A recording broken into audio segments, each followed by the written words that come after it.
What is happening, everybody out there on the tube of the U? You guys doing it? Bryce Michael RC here. Hit the thumbs up button, guys, to help out this video, and hit that like, and if you would be so kind, hit that subscribe button. Every 500 subscribers we do a giveaway. Still in the process of making the current giveaway from the last 500, which was 2,500, which surprisingly enough, we've only got about less than 300 to go until we get the next one. Isn't that crazy, guys? Anyways, I wanted to show you guys this. You guys know I did a review on this not too long ago. This is the Armor 65 brushed motors, tiny whoop, and I 3D printed a little case for it. Got some batteries and such, but this thing came with its own controller.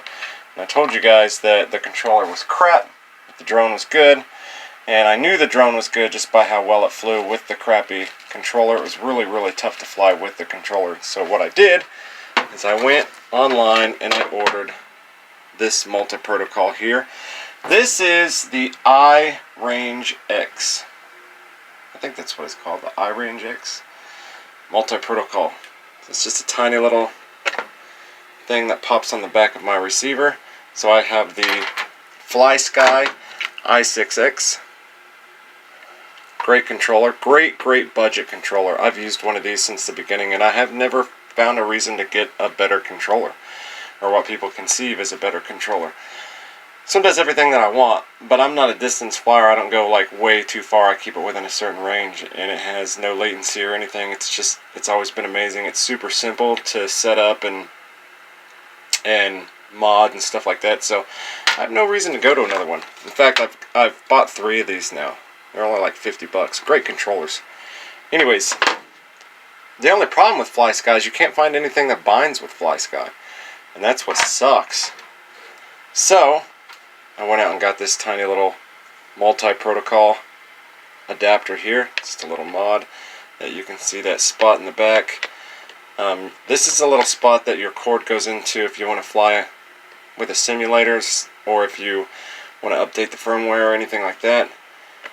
This just plugs right into the back of that.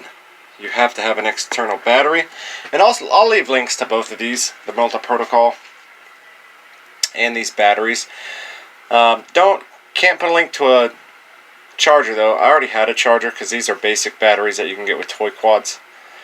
And I basically just, you have to have this type of a hookup, which is kind of hard to find because most 2-cell batteries, they don't have this flat hookup. They have a more broad hookup. So it's important to get this exact type of hookup right here. So I'll leave a link to that in case you guys want it, but you'll have to find your own charger for them. It's just a little 600 milliamp 3.7 battery. So 25C, not the greatest, but you don't need the greatest because it doesn't take much to power this thing up. So I just basically taped it to the back. I'm going to do something better. Maybe some Velcro, a little bit more permanent spot. I'm also going to 3D print a little case for this. Try to figure something else out with the antenna. Although I flew at quite a distance today, and it's got a pretty good range to it, so I don't know if I need to do anything like that. I'm thinking about just making a box to make it look a little bit better so the battery can kind of go in the box, make an easy change in and out. Or I'm just going to put some Velcro over here on the side and kind of Velcro strap these in. So, but great little thing up here at the side right here. I'm going to show you guys some video of me flying this right here. It's Fat Shark DVR footage. And let me tell you, I had so much fun. So much easier to fly. I wish I still had the footage from the regular controller. I'm not going to do a comparison. I'm just not. You can go back through my videos and see my review of this and kind of see how slow I had to fly and how cumbersome it looked. If you want to, I'm flying at like the exact same spot. Well, no, I think I flew in my front yard that time. I went to a park this time and went in and out of the jungle gym, and I was going a lot quicker than I was before because this thing, it automatically goes into freestyle mode, and it is so much fun. It is so much fun, and not tough to fly at all. Plus, I'm used to this controller, so amazing. This would be a pretty good idea if you want to get into drones super cheap, because this is a really cheap mini whoop Tiny Whoop, whatever you call them. And then this is only like a $40, $50 controller. So this whole package right here could be like $100. I mean, no joke. And it's a lot of fun. It just is. It's a ton of fun. The reason I'm making this video though is not only to tell you about that I got this protocol, and I might do a further review on it. So I mean, really, all you can say is watch the video, and I love it. It works perfectly. It binds my controller to a non-Flysky Tiny Whoop, and it makes it so much easier to fly. But this is the main reason I'm making this, is because it shows you all of your stuff here. So it tells you the process. You create a new profile, which you have like 10 profiles on there that you can create. You turn your radio off, then you power up the quad, then you power up the multi-protocol, and then you put in your sticks here, and then you turn the transmitter on holding the sticks in that position, and then it comes on. So here's the problem. Anybody that has a Flysky knows that if you have your elevator in the down or in the up position and you turn it on, it's going to give you a warning. In fact, I'll show you right now. So we'll set it up, the up position. So all of these that say elevator up, I don't understand. And this is where I got hung up on. So it says elevator up, aileron right, and then that's the protocol I need, and that's the only time that it's listed on here. So it's wrong. So that's why I find this video to be very important if you have this Armorlight 65. So your actual protocol is your throttle down, and then this up and to the right. So what you do, and I'm not going to do it on here because I just went and burned all my batteries, so it wouldn't connect anyways. So what you do is you keep this off, you plug this in, plug this together, and there's a green light on the back that starts flashing. All you have to do is put this up in that way and then turn it on, and it connects automatically. So anything that you save, that's the good thing about this. So in my review, I told you guys I had to reset the trim every single time, and these batteries don't last long. They're only like a couple minutes. They're a single cell, crappy batteries. Don't last very long. You don't want to eat up a bunch of your time setting the trim and trying to get it to fly right. But I had to. Every time that I turned off the controller, it reset. Good thing about this is once you set your trim and stuff in here, it stays that way. Now it's supposed to, once you set it, once you get your profile set, once you arm once, you should be able to turn it on. And I've seen people online who do turn it on, and it automatically is connected the next time that they put it on. Mine didn't do that. I had to reconnect it every time, but I didn't have to reset the trim. The trim stayed. Anything that I messed with in my profile stayed, and I didn't have to mess with it. So it was nothing. It was nothing. I mean, I'm turning it on anyways. All I have to do is this, and then turn it on, and it came right on. So I'm not wasting any time, and I'm definitely not wasting any time resetting any of the trim or anything like that. So just remember that. Anytime that it says elevator up, here, I don't see how that works. And if you have any comments, you know, maybe I'm reading it wrong, or maybe I'm doing some settings in here wrong. I don't know. Tell me how you get by that, because I don't know how you would set any of these other ones at all. So I don't know. It's crazy. So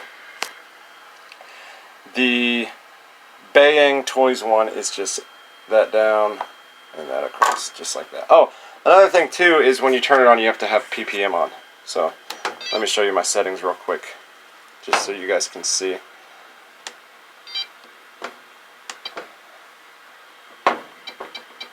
RX setting. If you guys don't know how to do this, this will kind of show you. So RX setting, and then you go to output mode, and then you want PPM on and iBus. So there's other people online that have been able to do it with just the basic settings, but it actually doesn't set it in PPM. So You have to go in and turn. I had to go in and turn PPM on. So, anyways, one of the bad things is, I will say just at the end of this video, because this is the very end of the video, so thank you guys for watching. One of the bad things is here. Let's see if I can get close enough to where you guys can actually see. Probably not. Both of these cords came off within a few minutes of owning it. I had to resolder both of them on. So, real easy to solder them. Not a big deal. I have a soldering iron, I have solder. So I just broke it out and resoldered them back on. Not a huge deal, but if you don't solder, then I guess it would be a big deal, you know? So, that just kind of crappily built. But it's super cheap. This is cheap. A pack of 4 of these batteries are super cheap. This is cheap. This controller's pretty cheap in the whole hobby. When you're looking at controllers and stuff, this is considered super cheap. So, I mean, all this right here, if you want to get into flying drones, you never flew drones, never bought drones or anything like that, this is a pretty good start. You'll have a ton of fun. You really will. And it'll teach you how to hit gaps. That's the biggest thing, is I'm going to practice a ton with this to hit gaps. And then it'll translate over to my big drone. If you guys seen last week's video, or if you guys saw last weekend's video, I went down to Pershing Park with my big drone. I wasn't using this. I was using the big drone, and I was going in and out of the playground, and it was a lot of fun. And I was going a bit slower, but I'm just kind of practicing, you know what I mean? And now with this, I can just learn to go faster and faster and faster, because this thing's damn near indestructible. And you will see while the video's playing that I do crash several times, and this thing's just indestructible. It hits on these little guards, it just kind of flips around, and sometimes it'll flip over. You just pick it up and you keep on going. So, anyways, my name's Bryce Michael RC. Hit that thumbs up button, hit that subscribe button. I'm going to get off here. Great buy. I suggest anybody out there that has a Flysky, get you a tiny whoop. They're awesome to practice. If you're just into racing drones and building your own quads, mini quads and things like that, I would suggest you get a cheap tiny whoop. They're just, for one, they're a ton of fun. And then if you get one, you can also get a cheap Flysky with a little mod on there, so you can do different things. And the cool thing about this module, is I can actually use it for my mini quads too. So if I end up getting because my next drone, I'm actually planning on getting a different receiver than a Flysky receiver, and I'm just going to hook this thing up. And I know it'll probably get annoying switching that over every time, but I want to try some of these other receivers out now because of this module. I can. So that's pretty cool. Alright, this video's been long enough. We'll see you guys later. Y'all have a good one. Bye.